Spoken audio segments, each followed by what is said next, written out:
La vie n'avait pas voulu, c'était non, mais c'était lui, a dit très poétiquement Masha Merrill de son coup de foudre en 1964 pour le musicien et compositeur Michel Legrand lors de son passage dans En Aparté diffusé ce 6 mars 2023 sur Canal+.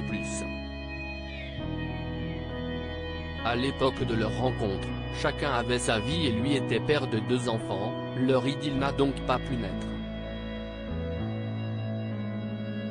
Il leur faudra attendre un demi-siècle pour qu'ils puissent vivre leur amour et s'y esti ainsi qu'ils se sont dit oui le 16 septembre 2014 à la mairie de Monaco puis au cours d'une cérémonie orthodoxe. Il n'y en a pas 2 comme lui. C'est à lui, dira-t-elle de son mari au cours de l'émission.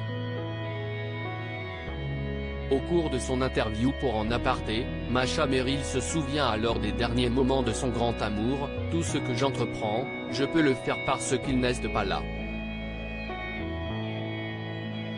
Parce que quand même, la vie était très remplie quand il était là. Il n'avait pas une santé formidable donc il fallait beaucoup s'occuper de lui. Je pense qu'il m'a quitté par discrétion pour me laisser faire ce qu'il me reste à faire. D'ailleurs ça a été pratiquement ses derniers mots.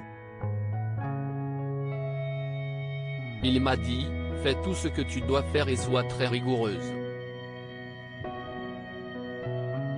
Refuse ce qui ne te suffit pas. Le compositeur aux 3 Oscars est décédé en 2019, à l'âge de 86 ans. L'actrice, qu'on peut voir sur scène dans Une étoile au théâtre du Montparnasse, a pour mission aujourd'hui de concrétiser leur projet, un opéra intitulé Les Dévoilés, qu'elle espère mettre en œuvre dans une grande salle où l'on pourrait mettre en valeur le génie musical de son époux décédé avec un orchestre symphonique. Il aurait eu encore plein de choses à nous dire, estime la comédienne de 82 ans sur Michel Legrand qui fait honneur à son travail en le perpétuant à travers un spectacle.